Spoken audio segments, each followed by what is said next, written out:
Cuarto rayo, armonía a través del conflicto. Realidad intuitiva en un grupo. La humanidad no está compuesta solamente por seres que habitan el planeta Tierra en el plano físico. También forman parte de la vida única, diseminada por el universo en varios niveles de conciencia y en diferentes estados de manifestación. El reino humano tiene la oportunidad de vivir encarnado en el plano físico-emocional mental, sobre la corteza terrestre y en su órbita psíquica, pero no se limita a esa condición. En la propia órbita de este planeta, el reino humano existe en otros planos, tales como en el mental superior, reino de las almas, y también vive fuera de la encarnación física, en el nivel intuitivo, espiritual y divino, que son dimensiones diferentes y a las que corresponden leyes específicas. Aprender a estar consciente en todos estos niveles, lo cual acontecerá en este ciclo de manifestación de la Tierra. Es un camino hacia la evolución humana. Estamos viviendo la preparación para ello. El cuarto rayo, la energía de la armonía a través del conflicto, es el que lleva a la intuición, rige a la humanidad en su totalidad. Esta energía es la que nos lleva a percibir el campo de conciencia en el cual nos encontramos limitados. Esa sensación de limitación acontece en todos los hombres cuando alcanzan determinado grado de conciencia. Se sienten impedidos en el grado en el cual están y necesitan ascender a otro nivel de la escala evolutiva, conociendo entonces otros espacios interiores del propio ser. Ese cuarto rayo rige al reino humano y nos hace sentir literalmente aprisionados, donde estamos impulsándonos a vencer las cristalizaciones, la inercia y el condicionamiento típico en una etapa evolutiva. Como es propio de la naturaleza del hombre terrestre afiancarse en el sitio al cual llegó, corresponde al cuarto rayo estimularnos a través del conflicto, a alcanzar otros estados de conciencia. En esos casos, la energía del rayo lleva a los individuos a tal estado de insatisfacción que los preparará para que rompan las barreras que ellos mismos construyeron, haciéndonos finalmente cambiar de vida. Ese conflicto, si se lo vive conscientemente, se transforma en una situación armoniosa y a medida que se instala el equilibrio, permite la manifestación de la intuición, o sea, el afluir de la claridad proveniente de los planos supramentales. Cuando la armonía comienza a establecerse en la personalidad del hombre y en su ambiente, llega algo de otro nivel, en el cual no existen conflictos. De ese nivel, llamado intuitivo, llegan las soluciones sin elaboración alguna y se presentan ya claras. La finalidad del conflicto es la de llevarnos a una conciencia intuitiva capaz de captar una idea de manera global, sin construcciones mentales ni cronológicas. Una historia conocida en Oriente puede ayudarnos a comprender cómo la energía de la armonía a través del conflicto actúa en las criaturas. Hubo un monarca poderoso que decidió llevar una vida austera, a fin de acrecentar el concepto del que él tenían sus súbditos. Su objetivo era ser aceptado en una casta más elevada, la de los brahmanes. En ese deseo o ambición podemos ver a la energía del conflicto que lo estimula a mejorar, ya que el concepto de progreso en aquel tiempo y en aquella cultura significaba ascender los grados del sistema de castas. Al ver el pueblo que el monarca vivía de manera tan austera, procurando purificarse, pensaba que merecía que se le considerara de casta superior. Entretanto, había en la ciudad un viejo brahmán que no pensaba así. En su opinión, todo lo que el rey hacía apuntaba a un único fin y no era el resultado de una necesidad profunda. Según el brahmán, el monarca todavía no había pasado por todas las etapas necesarias para llegar a lo que pretendía, y le negó el título. Al enterarse del rechazo, el rey ordenó que mataran a varias criaturas de la familia del Brahman, en la seguridad de que de esa forma, por miedo, el anciano le concediera el título pretendido. Pero el Brahman reveló que nada adelantaría actuando de ese modo, matando personas, pues eso no lo llevaría a un nuevo estado de conciencia. Decidido a matarlo, el rey se dirigió a escondidas a casa del viejo Brahman. Al aproximarse, oyó que éste estaba conversando con su mujer y que el asunto era el rey. Al acercarse más, oyó palabras tan puras y elevadas y constructivas en relación con su persona y vio tan puestos de relieve los aspectos positivos de su reinado que allí mismo pasó por una verdadera transformación. Arrojó el arma que llevaba consigo y se arrodilló a los pies del Brahman, viviendo a partir de allí un profundo proceso interior. Un tiempo después, establecida la armonía entre los dos, llegó el anciano, desde su propio mundo intuitivo, el conocimiento de la nueva situación interna del rey. Entonces, sabedor de la profunda transformación por la que él pasara, estuvo de acuerdo en elevarlo a la casta de los brahmanes. Es bueno que se sepa que cuando todavía no estamos listos para la transformación provocada por la energía, estamos sujetos a una serie de tensiones que nos preparan para lo que ya va a ocurrir. En ese caso, entran en juego dos fuerzas: la energía que conoce el camino que el individuo ha de recorrer y las fuerzas involutivas, tendencias mentales que procuran impedir el proceso y hacer que la primera no pueda actuar. La energía conducirá al hombre hacia la meta sin problema alguno, pero en el universo también es necesario la confrontación con las fuerzas de la reacción, pues en esa batalla el alma realiza sus experiencias. Este juego es más evidente cuando se trata de la energía del cuarto rayo, el poder mental y las fuerzas emocionales no educadas representan la fuerza involutiva que se opone al proceso.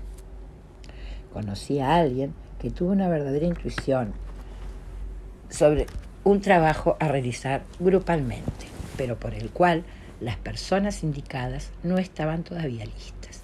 Necesitaban vivir varias etapas humanas antes de poner en práctica la idea, pues la forma y el ritmo de vida que tenían divergían diametralmente de aquello que habían intuido. Parecía imposible la materialización de aquella idea. Pasó el tiempo y la intuición perduraba, hasta que el trabajo comenzó a instalarse en el plano físico, a pesar de ser evidente el proceso de conflicto, puesto que los integrantes de ese grupo todavía no habían decidido entregarse a la obra y al mismo tiempo se sentían incompletos e inadaptados por su vida normal. Fue durante ese conflicto que creció la conciencia de ellos, y a partir de esto apareció la posibilidad kármica de que el trabajo se manifestara completamente.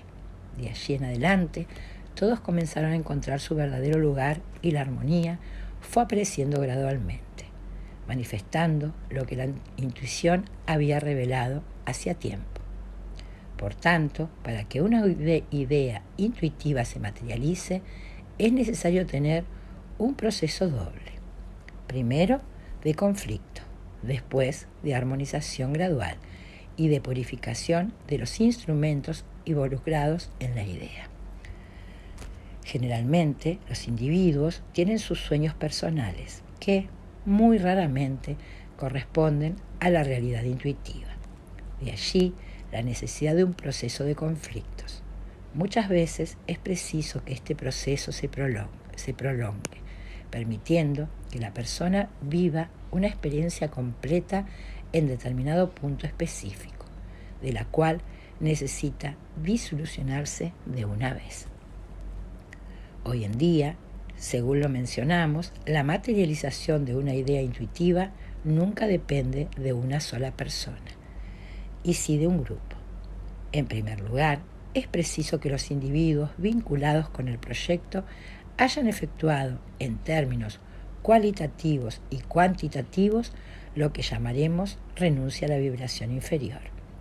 La energía debe subir desde los centros que están debajo del diafragma hacia los otros centros que están encima de este, lo que equivale a sublimar la cualidad de las tendencias a la autoafirmación, al sexo como deseo, el emocionalismo, transformándolas en universalidad, actividad creativa y amor desinteresado.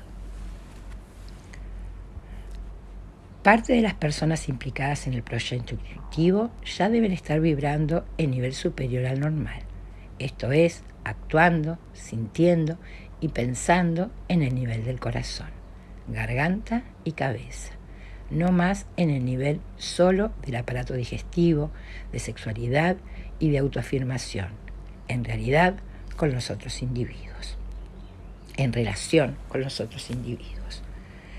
El segundo aspecto necesario es la aspiración a transformar el estado de conciencia actual. Eso equivale a una búsqueda decidida de elevación, de cambio en los hábitos y de expresión superior del alma. Quienes tienen esos dos primeros requisitos ejercitados, ya con cierta intensidad, pueden compensar a los miembros del grupo que todavía no lo tienen, aunque todos sean de un mismo grupo responsables de la ejecución de la idea intuitiva.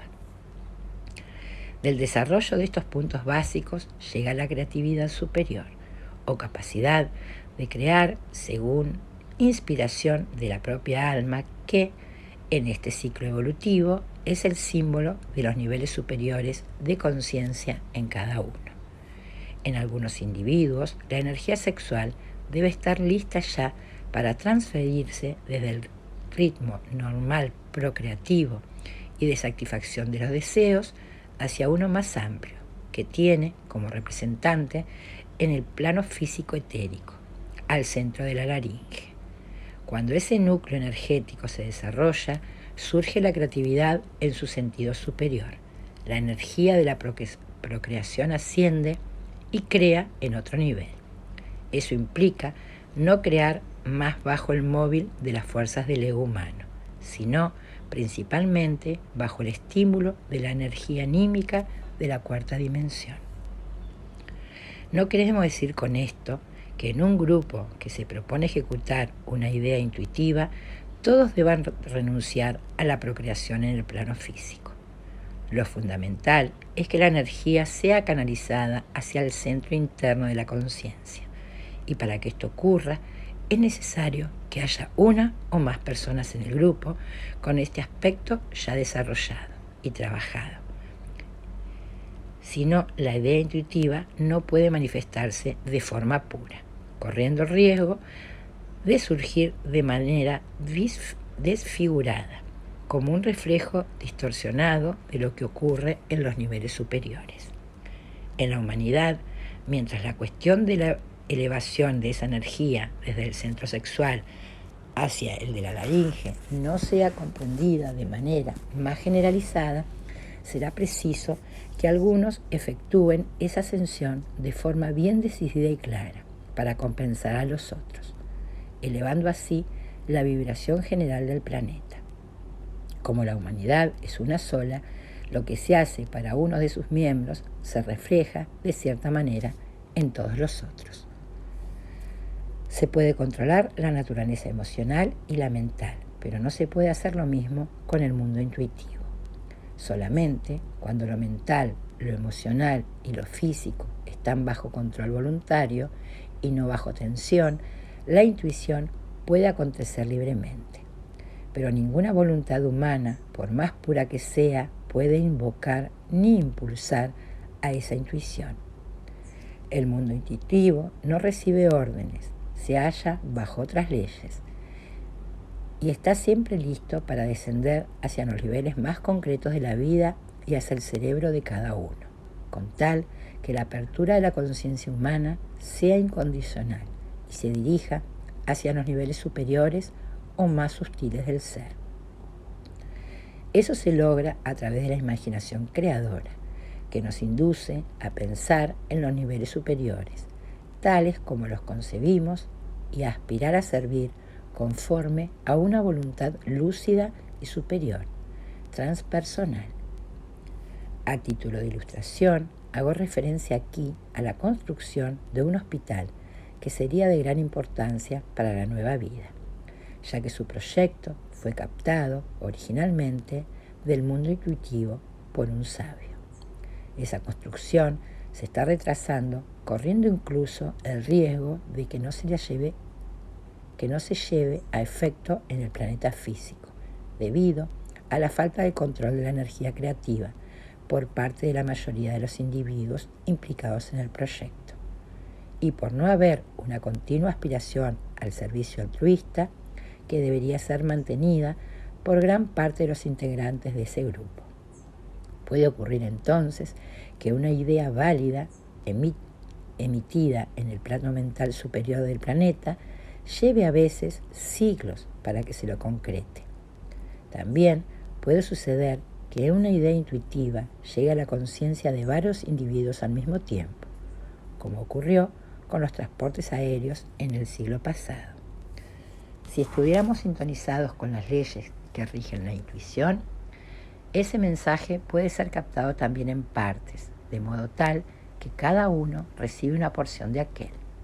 A través de la unidad del grupo, esas partes se juntan, construyendo un todo global. Con eso se advierte que, en principio, lo necesario es armonía entre los miembros, aceptación de los diferentes temperamentos e interacción mental. Un miembro completa al otro y por ello, en un grupo ejecutivo, personas de temperamento y tendencias diversos son útiles para que se obtenga mayor riqueza y creatividad, al igual que posibilidades más amplias de captación de las ideas verdaderas. El hombre en el cuarto oscuro, un símbolo. Imaginemos a un hombre en un cuarto oscuro. Allí adentro, el ópera condensa y mezcla lo que está alrededor. A pesar de la oscuridad, va trayendo hacia sí todo lo que desea, a tientas. Descubre que comprende la belleza, los colores y los sonidos que están afuera de la habitación, donde él no puede distinguirlos. Allí adentro, ese hombre, en calidad de músico, debe crear la melodía que atraerá a los que van a aplaudir su obra. Por tanto, espera la admiración de muchos adoradores. Sin embargo, puede ocurrir que un día su trabajo sea suplantado por un sonido estridente que absorbió todo lo que había hecho, escondido dentro de la habitación. Ese sonido forma parte de un acorde mayor, imposible de ser medido o escuchado solamente por medio de los sentidos humanos. Alrededor del hombre solo existe la oscuridad de la habitación y el sonido en sus oídos. Él permanece así durante un tiempo, hasta que una luz brillante en la distancia lo llama y él mira hacia ella. En ese momento, el hombre queda entre esa luz brillante y la oscuridad de la habitación. Él en medio de las dos. El tiempo pasa, todos sus amigos desaparecieron, el lugar de la armonía, él oyó la disonancia y en vez de belleza encontró la fealdad de una tumba. Entonces, la misma voz que otro la escuchara vuelve a hablarle y le dice: crea todo otra vez, construye, pinta y mezcla los tonos de la belleza, pero en esta ocasión para el mundo y no para ti mismo. Este relato antiguo y simbólico produce el sonido de reorientación para el temperamento del cuarto rayo, energía fundamental para el reino humano. Expone los polos opuestos dejando al hombre en el medio para que los resuelva a través de la confrontación. Tanto la armonía como el conflicto que anteceden son naturales y están previstos en la ley. Lo que corresponde es observarlos, ver cómo se verifican y aprovecharlos como elementos que ayudan a ejecutar lo que se debe hacer.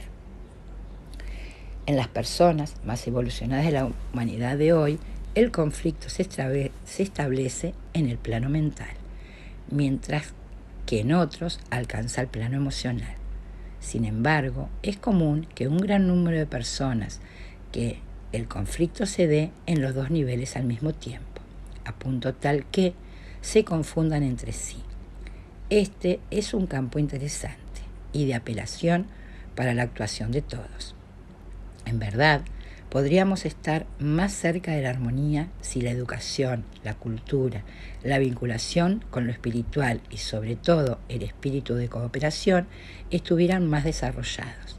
Empero, el individualismo, el personalismo y los condicionamientos que fijan al hombre en esquemas y estructuras retardan este proceso, haciendo que hoy, en el reino humano, el conflicto sea grande y la armonía sea aún solo aparente.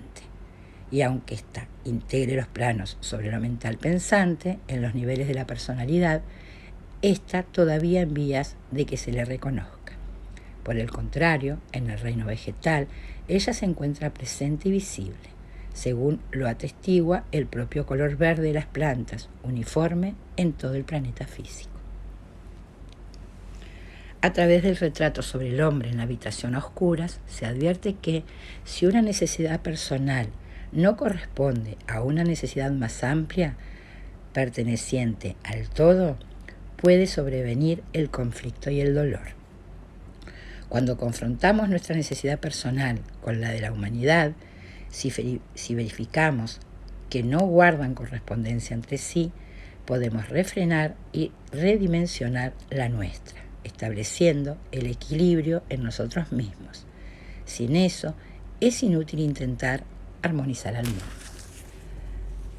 Para mayores aclaraciones a este respecto, vamos a suponer que yo quería comprar un terreno.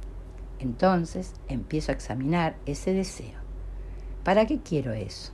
Si la respuesta fuera, es para que yo tenga mi tierra, mi sitio privado, mi hogar, mi huerta, estaré en un nivel solamente personal.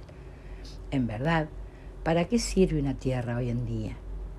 ¿Qué será lo más importante y vital a realizar con ella?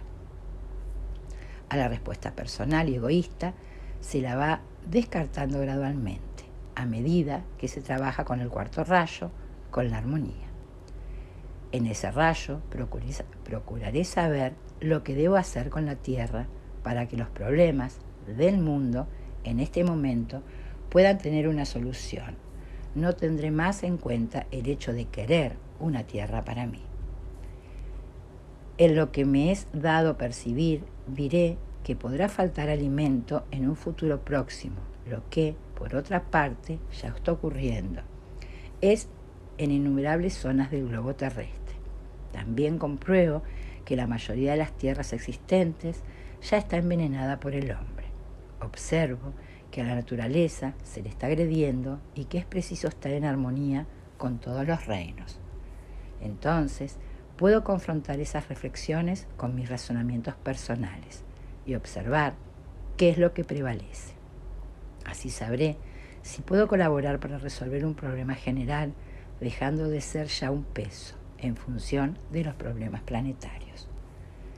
El discernimiento me dirá, incluso, si es también de esa forma, comprando un terreno según lo propuesto anteriormente, que voy a cooperar con el planeta y con la humanidad, o si debo utilizar otros caminos.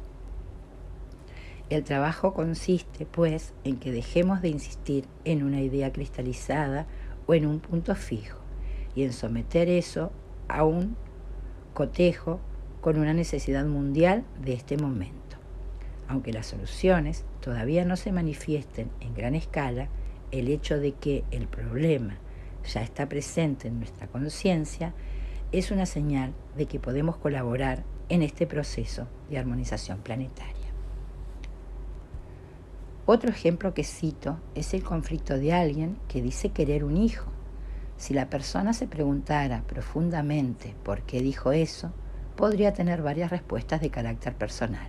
Sin embargo, si ella sigue el movimiento del cuarto rayo, podrá confrontar esas respuestas con la necesidad planetaria, que requiere nuevos hombres, de buena formación y crianza. desarrollados mental y espiritualmente. De ahí surgirán interrogantes que van a contribuir a una decisión más madura. ¿Cuál es mi condición actual? ¿Qué puedo proporcionar a alguien que venga a nacer por mi intermedio? ¿Estoy suficientemente preparado para traer a la tierra a un individuo y para no considerarlo propiedad mía? ¿Tendré ya claridad sobre cómo recibir a un alma aquí, en el plano físico, y sobre cómo tratarla? ¿Puedo proporcionar a esa alma un ambiente favorable para que se desarrolle? Así comprobaremos que el procedimiento y la actitud cambian completamente si trabajamos la conciencia en el sentido de la armonía, confrontando la voluntad personal con la necesidad del planeta y de las almas que en él están encarnando. Visto el asunto de esta forma, que no es unilateral, sino armoniosa, el hecho de traer un hijo al mundo se revierte de mayor calidad. Dentro de esa energía bien desarrollada, aquel hijo podrá corresponder realmente a la posibilidad de los padres para que lo eduquen, y él aceptará la ayuda sin restricciones, porque habrá sido concebido en un clima de equilibrio y no de egoísmo y posesividad. De esta manera, incluso antes de la concepción, se establece el vínculo armonioso que hace nacer a aquel que está en el punto evolutivo cierto para que viva una etapa de su vida sobre la tierra, con aquellos padres. De esa forma, todo se integrará sin conflicto en la corriente evolutiva que comenzó hace mucho y de la cual todos participamos.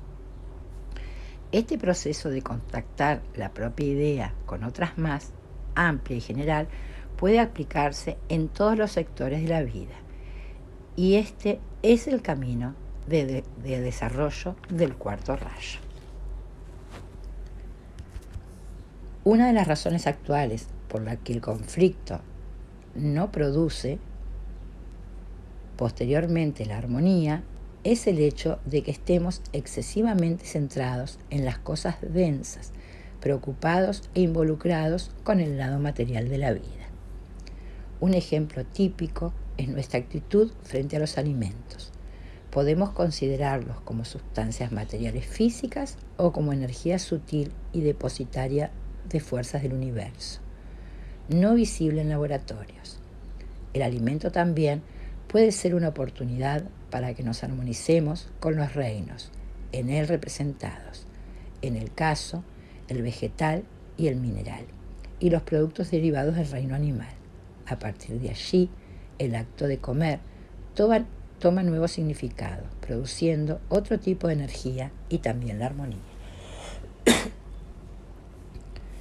Siempre que la esencia de la vida, esa potencialidad infinita, va a manifestarse, lo hace a través del conflicto, que es producido por el propio movimiento de descenso de la energía, atravesando el espacio en todas sus dimensiones. Ese proceso de fricción es inherente a la manifestación de la vida sobre la Tierra. Cuando la vida desciende de los niveles más sutiles, en las cuales es libre, para entrar en una forma que ella misma crea o coopera en su creación, decimos que está bajo la ley de la limitación. La vida tiene que limitarse para tomar forma y hacer aquí experiencias. Todo lo que entra en el nivel de la manifestación, ya se trate de hombre, animal, planta o planeta, queda limitado a las condiciones de aquella forma. Cuando entramos en los cuerpos que ahora usamos, somos automáticamente limitados por ellos. Mientras no percibamos que no somos esos cuerpos, sino que solo los habitamos y los usamos como instrumentos de servicio sobre la tierra, seremos prisioneros de ellos. Vivimos de esa forma durante un periodo y la sentimos, para después comprenderla y transformarla, volviéndonos a vincular con la propia libertad del espíritu. La no identificación con la forma es la que nos dejará abiertos hacia otros estados más elevados de conciencia. Si somos conscientes de esa limitación inicial en la forma, partimos hacia el movimiento opuesto, que nos llevará a la armonía. Por un lado, pensamos en el hecho de que estamos aprisionados en una forma. Por el otro, vemos la realidad según la cual el espíritu es libre, ilimitado, cósmico, y que somos ese espíritu también, y no solo la forma, o mejor, su aspecto denso. Cuando procuraba resolver ese punto conflictivo en mí, yo era joven y caminaba diariamente por la playa que había frente a la escuela en la que estudiaba, mientras mis compañeros se quedaban en un patio en los intervalos de trabajo o de estudio. Yo llegaba hasta la orilla del mar, me sacaba los zapatos y andaba sobre la arena o sobre las piedras. Cuando los pies se me mojaban y el sol me quemaba las costillas, yo bendecía el hecho de ser un individuo libre, por ser cósmico. No recuerdo después de ese periodo haber sentido problema alguno por hallarme dentro de un vehículo físico. Por el contrario, empecé a reconocer las funciones de esas circunstancias temporarias y a colaborar con ellas dentro de mis posibilidades en aquella ocasión. Hoy siento en paz la conciencia de este cuerpo físico en el cual habito y sé que ella es lúcida y armoniosa y que está lista para colaborar conmigo. Sin su colaboración yo no podría enfrentar con la misma facilidad muchas situaciones, algunas de las cuales son kármicas. Y no es preciso pedir confirmación de que somos seres infinitos, ni pedir a Dios que nos dé la conciencia de ese infinito, pues eso no acontece solo a través de súplicas. En la energía del cuarto rayo, afirmamos que somos ese infinito, a fin de que la experiencia sea realmente efectiva. Así, la limitación en la cual nos encontrábamos termina su tarea y la condición de prisioneros de la forma se convierte en una continua colaboración con la evolución del todo.